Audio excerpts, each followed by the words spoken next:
வணக்கம். திருமந்திர தொடரில் இன்று 36வது பாடல். இறைவன உண்மை அன்போடு வழிபட்டால் அவன் நமக்கு எந்த வகையிலாவது ஒரு வகையில் அருள் புரிந்து ஞான குருவாக வந்து வழிகாட்டி நம்மளை கடைத்தேற்றுவான் என்பதுதான் இந்த பாடல். எப்படி வேணாலும் நீங்க வழிபாடு செய்யலாம், ஆனா அதுல உண்மை அன்பு இருக்கணுங்க. அதைத்தான் இந்த பாடல் சொல்கிறது. அப்பனை நந்தியை ஆறாமுதனை ஒப்பிலி வள்ளலை ஊழி முதல்வனை எப்பரிசாயினோ ஏத்து மின் ஏத்தினால் அப்பரிசு ஈசன் அருள் பெறலாமே. இறைவனை எப்படி எல்லாம் சொல்றாரு பாருங்க. அப்பனை, அவன்தான் உலகத்தில் உள்ள அனைத்து ஜீவராசிகளுக்கும் தகப்பன். பிள்ளைக்கு தந்தை ஒருவன், நம் எல்லோருக்கும் தந்தை இறைவன். ஏன் அவனை அப்பன் என்று சொல்கிறார்கள்? அவன்தான் இந்த பிரபஞ்சத்தை படைத்தான், பிரபஞ்சத்தில் உள்ள உயிர்களை எல்லாம் படைத்தான், 7 வகையான உயிரினங்களை படைத்தான், 4 வகையான தோற்றங்களை படைத்தான், 84 லட்சம் வகையான யோனிகளை படைத்தான். எல்லாவற்றிற்கும் மேலாக அனைத்து உயிர்களின் ஆன்மாவாக, உயிராக அவனே இருக்கிறான். அதனாலதான் அப்பனை. அவன்தான் சிவ தத்துவங்கள், வித்யா தத்துவங்கள், ஆன்ம தத்துவங்கள் என்ற 36 தத்துவங்களையும் படைத்து உலகை படைக்கிறான். படைப்பினுடைய முதல் படி சிவ தத்துவம், அடுத்தபடி வித்யா தத்துவம், அடுத்தபடி ஆன்ம தத்துவம். இந்த 36 தத்துவங்களால் ஆனதுதான் இந்த உடம்பு. எல்லா உயிரினங்களின் உடலிலும் அவனே ஆன்மாவாக இருக்கிறான். அவனே சூரியன் சந்திரனை படைத்து சூரியன் சந்திரனாகவும் இருக்கிறான். அவனே 50 பூதங்களாகவும் இருக்கிறான். உலகத்தில் எல்லாத்தையும் தோற்றுவித்தவன் அவனாக இருப்பதால் அவன் அப்பன். அப்பனை நந்தியை, நந்தி என்பது ஞானத்தின் வெளிப்பாடு. சரி, உலக உயிரினங்களை எல்லாம் அவன் படைத்தான். உலக உயிரினங்களுக்கு அவரவர்கள் முயற்சிக்கு தகுந்தபடி ஞானத்தை வழங்குவோனும் அவன்தான். அதான் நந்தீஸ்வரன். நந்தி என்ற பெயர் அவனுக்கும் உண்டு. சிவபெருமானின் வாகனமாக ஆன ஜபேஸ்வரனுக்கும் நந்தியின் பேர் உண்டு. முழுமுதற் கடவுளான ஆதிசிவனுக்கும் நந்தியின் பேர் உண்டு. நந்திங்கிற பெயர் ஞானத்தை வழங்குதலை குறிப்பிடுகிறது. அப்ப உலக உயிரினங்களை எல்லாம் அவனே படைத்து, உலக உயிரினங்களுக்கெல்லாம் அவனே தந்தையாக மாறி, சான்றோனாக்குதல் தந்தை கடனே என்றவாறு உலக உயிரினங்கள் அனைத்துக்குமே அவனே தந்தையாகவும் ஞானத்தை வழங்குவோனாகவும் இருக்கிறான். அப்பனை நந்தியை ஆறா அமுதனை. ஆறா அமுதுன்னா பிறவி பிணியை அறுக்கக்கூடிய மருந்து. அது தேவர்களுக்கு கிடைக்குமாறு, அந்த அமுதம் கிடைக்குமாறு செய்தவன் அவன். முதலில் விஷம் துரத்திய பொழுது விஷத்தை தான் உண்டு அமுதத்தை அவர்கள் உண்பதற்காக தயார்படுத்தி கொடுத்தவன். அப்பனை நந்தியை ஆறா அமுதனை ஒப்பிலி வள்ளலை. நீங்க எத்தனையோ வள்ளலா பார்த்துருப்பீங்க. ஒருத்தன் மயிலுக்கு போர்வை கொடுத்தான், ஒருத்தன் புறாவுக்காக வேண்டி தன் சதையவே அறுத்து கொடுத்தான், ஒருத்தன் தன் முல்லை கொடிக்கு தன் தேரையே கொடுத்தான், ஒருத்தன் தன் தலையவே கொடுத்தான், ஒருத்தன் வாழ்நாள் முழுவதும் இருக்கக்கூடிய அற்புதத்தை செய்யக்கூடிய அந்த நெல்லிக்கனியை கொடுத்தான் அதியமான் அவ்வைக்கு. குமணவள்ளல் தலையை கொடுத்தான், பாரிவள்ளல் முல்லைக்கு தேர் கொடுத்தான், பேகன் மயிலுக்கு போர்வை கொடுத்தான். இப்படி எத்தனையோ வள்ளல்கள் இருக்கிறார்கள். ஆனால் இவன் எப்படிப்பட்ட வள்ளல்? ஒப்பில்லாத வள்ளல். இவன் எதை கொடுக்கிறானப்பா? இவன் எதை கொடுக்கிறான் ஐயா? இவன் பிறவி பிணியை அறுக்கக்கூடிய மருந்தை கொடுக்கிறான். நம்மளை கடத்தேற்றுகிறான், மீண்டும் பிறவாமல் செய்கிறான், சிவகணங்களுள் ஒன்றாக நம்மை செய்கிறான். அப்ப இது எப்படிப்பட்ட விதமான வள்ளல் தன்மை? அதான் ஒப்பிலி வள்ளலை. ஊழி முதல்வனை. இந்த ஊழி காலம் 4 யுகங்களையும் அவன்தான் தோற்றுவித்தான். கிருத யுகம் அவன்தான் தோற்றுவித்தான். பிறகு கிருத யுகத்தை தன்னுள் ஒடுக்கிக் கொண்டான். கிரேதா யுகத்தை அதன் பின் தோற்றுவித்தான், தன்னுள் ஒடுக்கிக் கொண்டான். துவாபர யுகத்தை அதன் பின் தோற்றுவித்தான், தன்னுள் ஒடுக்கிக் கொண்டான். இப்பொழுது கலியுகத்தை தோற்றுவித்திருக்கிறான். கலியுகம் நடந்து கொண்டிருக்கிறது. இதையும் கலியுகம் முடிந்த பின்னர் 4,34,000 கோடி ஆண்டுகள் ஆன உடனே தன்னில் ஏற்றுக்கொள்வான்.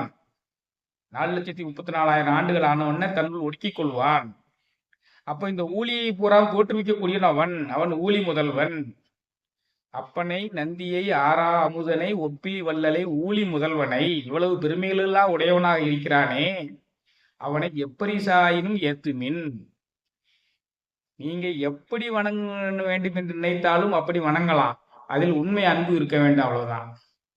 எப்படி வணங்கணும்னு நீங்க நினைக்கிறீங்களோ அப்படி வணங்குங்க. இறைவன் அதை தவறாக நினைக்க மாட்டான். இறைவன் நீங்கள் உண்மை அன்போடு எப்படி வழிபாடு செய்தாலும் அவன் வருவான். எப்படி சாயினும் ஏத்துமின். எப்படியெல்லாம் வழிபாடுகள் செய்யலாம்? பூசித்தல், வாசித்தல், போற்றல், செவித்தல், ஆசற்ற நற்றவம், வாய்மை, அழுக்கின்மை, நேசித்திட்டு அன்னமும் நீர் சுத்தி செய்தல், ஆசற்ற சற்புத்திர மார்க்கம் ஆகுமே. இது சற்புத்திர மார்க்கத்தில் இறைவனை வழிபடக்கூடிய முறை. இது திருஞான சம்பந்தர் தான் இந்த வழிமுறையை பின்பற்றியவர். பூஜனை செய்யுங்க. பூசித்தல் விதவிதமாக நீங்கள் பூஜை செய்யலாம். எந்த நெய்வேத்தியம் வைத்து வேண்டுமானாலும் பூஜை செய்யலாம். ஆனால் உண்மை அன்பு இருக்க வேண்டும். வாசித்தல் தேவாரம், திருவாசகம், திருமந்திரம், திருப்புகள் போன்ற அனைத்து வேத நூல்களை எல்லாம் படிக்கலாம். போற்றலாம். இறைவனுடைய பெருமைகளை எல்லாம் போற்றி போற்றி பேசலாம். இறைவனே போற்றி, ஆதி சிவனே போற்றி, பார்வதிக்கு இடப்பக்கத்தை அளித்தவனே போற்றி, முருகனின் தந்தையே போற்றி, கணபதியின் தந்தையே போற்றி, அந்தகனை அளித்தவனே போற்றி, ஜலந்தாசுரனை அளித்தவனே போற்றி, பிரம்மனுக்கு ஞானத்தை வழங்கியவனே போற்றி, திருமாலுக்கு சக்கரத்தை வழங்கியவனே போற்றி, தக்கனை அளித்தவனே போற்றி, மன்மதனை எரித்தவனே போற்றி, தாருகாவன முனிவர்களுக்கு புத்தி புகட்டியவனே போற்றி. இப்படியெல்லாம் இறைவனை போற்றி வணங்கலாம். பூசித்தல், வாசித்தல், போற்றல், ஜெபித்தல், இறைவனுடைய ஜபங்களை சொல்லலாம். நமசிவய என்றோ சிவய நம என்றோ சதா சர்வகாலமும் எண்ணிக்கொண்டிருப்பதுதான் ஜபம் செய்தல். சிவய நம, எனம சிவ, மசிவயன, வயநமசி, நமசிவய ஓம், இந்த 5 பஞ்சாக்கர மந்திரங்களையும் சொல்லிக்கொண்டே இருக்கலாம். பூசித்தல், வாசித்தல், போற்றல், ஜெபித்தல், ஆசற்ற நற்றவம், குற்றமில்லாத தவமுடையவராக இருக்கலாம். தவம் என்றால் என்ன? பயந்து விடக்கூடாது. உற்ற நோய் நோன்றல் உயிர்க்குறுகன் செய்யாமை அற்றே தவத்திற்கு உரு. உற்ற நோய் நோன்றல் உயிர்க்குறுகன் செய்யாமை அற்றே தவத்திற்கு உரு.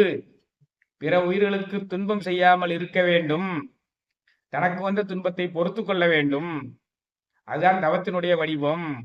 உற்ற நோய் நோன்றல், தனக்குரிய வரக்கூடிய துன்பத்தை எல்லாம் பொறுத்து கொண்டு அந்த துன்பத்தை பிற உயிர்களுக்கு வழங்காமல் எவன் இருக்கிறானோ அவன்தான் தவமுடையவன். அப்படிப்பட்ட ஆசற்ற நற்றவம் உடையவனாக இருங்கள். ஆசற்ற நற்றவம். வாய்மை, உண்மையை பேசுங்கள். உள்ளத்தால் பொய்யாதொழியின் உலகத்தார் உள்ளத்துள் எல்லாம் உளன்.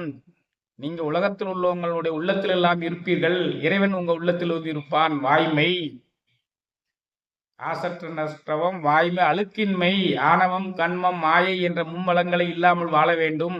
காமம், குரோதம், லோகம், மோகம், மதம், ஆச்சரியம், அசூசை என்ற தீய குணங்கள் இல்லாமல் இருக்க வேண்டும். அழுக்கின்மை. பூசித்தல், வாசித்தல், போற்றல், செவித்தல், ஆசற்ற நற்றவம், வாய்மை, அழுக்கின்மை, நேசித்திட்டு அன்னமும் நீர் சுத்தி செய்தல், அன்னதானம் செய்தல், தண்ணீர் பந்தல் வைத்து தண்ணீர் வணங்குதல், இந்த மாதிரி எல்லாம் தொண்டு செய்வது சற்புத்திர மார்க்கம் என்று சொல்லப்படுகிறது. அந்த மார்க்கத்தில் இறைவனை வழிபாடு செய்யலாம். உண்மை அன்பு இருக்க வேண்டும். பாருங்க, எப்படி வேணாலும் நீங்க வணங்குங்க, உண்மை அன்பு இருக்கணும்னு சொல்றாரு.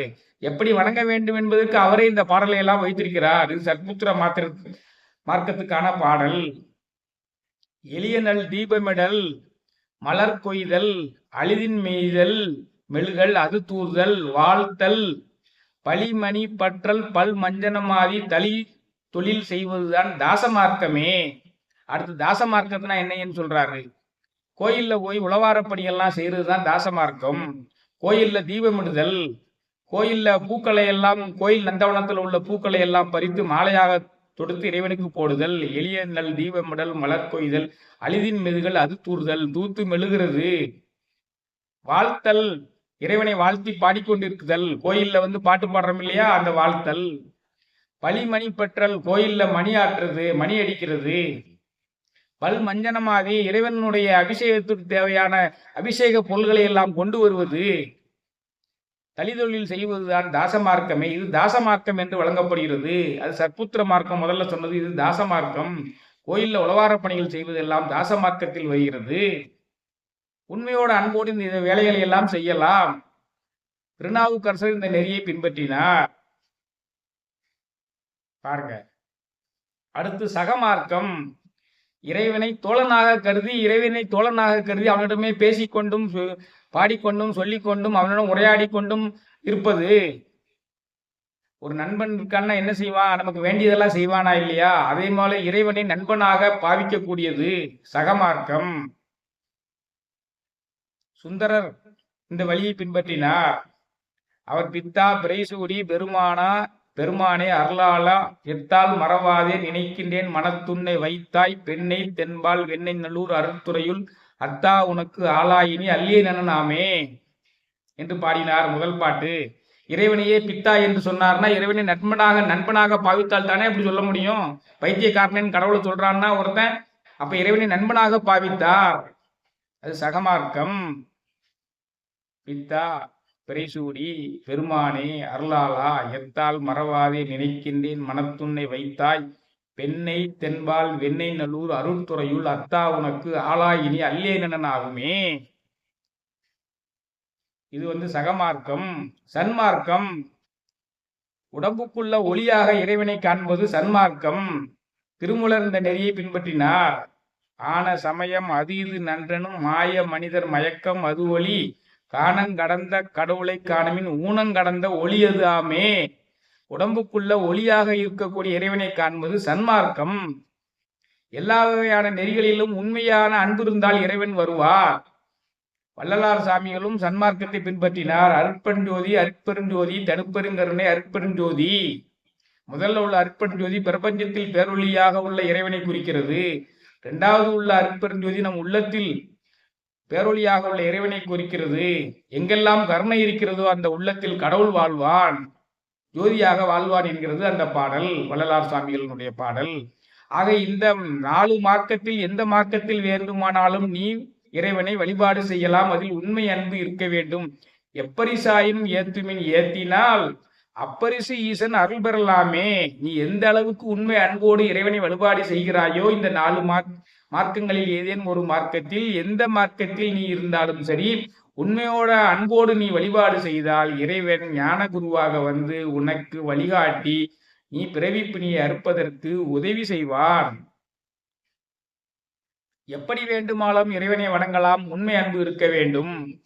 இன்று பிரதோஷ பதிவாகவும் இந்த பாடலை எடுத்துக்கொள்ளலாம். நீங்கள் இறைவனுடைய பெருமையெல்லாம் சொல்வதற்கு இதைவிட அற்புதமான பாடல் கிடைக்காது என்று சனிப்பிரதோஷம் மகா பிரதோஷம் இருப்பதால் நீங்கள் இந்த பாடலை பொருளுணர்ந்து பாடி அந்த பிரதோஷ வேலையை இறைவனை வழிபாடு செய்யலாம். அதற்காகவும் தான் இந்த பதிவு என்று போடுகிறேன். அப்பனை நந்தியை ஆரா அமுதனை ஒப்பிலி வல்லலை ஊழி முதல்வனை எப்பரிசாயினும் ஏத்துமின் ஏத்தினால் அப்பரிசு ஈசன் அருள் பெறலாமே. நீ எப்படி வேண்டுமானாலும் வழிபாடு செய். சற்புத்திர மார்க்கம், தாசமார்க்கம், சகமார்க்கம், சன்மார்க்கம், இந்த மார்க்கங்களில் ஏதேனும் ஒன்று மார்க்கத்தில் எப்படி வேண்டுமானாலும் வழிபாடு செய். அந்த வழிபாட்டில் உண்மை அன்பு இருக்கக்கூடிய பட்சத்தில் அவன் ஞானகுருவாக வந்து உன்னை கடைத்தேற்றி தன்னுள் சேர்த்துக்கொள்வான். அற்புதமான பாடல். இந்து மகா சமுத்திரத்துல பரத்திலிருந்து வந்த அனைத்து உயிர்களுமே என்றேனும் ஒரு நாள் பரத்தை சென்று அடைய வேண்டியிருக்கிறது. அதனால எல்லாருக்கும் வீடு பேறு உண்டு. அவரவர்கள் முயற்சிக்கு தகுந்தபடி அது விரைவாகவோ தாமதமாகவோ கிடைக்கும்.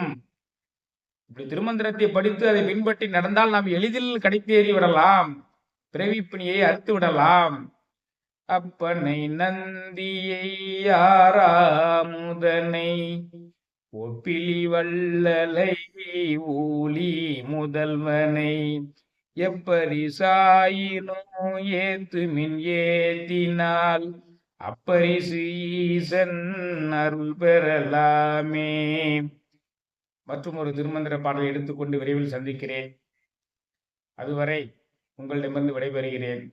வான்மையில் வளாது பெய்க, மலிவளம் சுரக்க, மன்னன் கோன்முறை அரசு செய்க, குறைவிலாது உயிர்கள் வாழ்க, நான்மறை அறங்கள் ஓங்க, நற்றவம் வேள்வி மல்க, மேன்மைகொள் சைவ நீதி விளங்குக உலகமெல்லாம், மேன்மைகொள் சைவ நீதி விளங்குக உலகமெல்லாம், மேன்மைகொள் சைவ நீதி விளங்குக உலகமெல்லாம். நன்றி, வணக்கம்.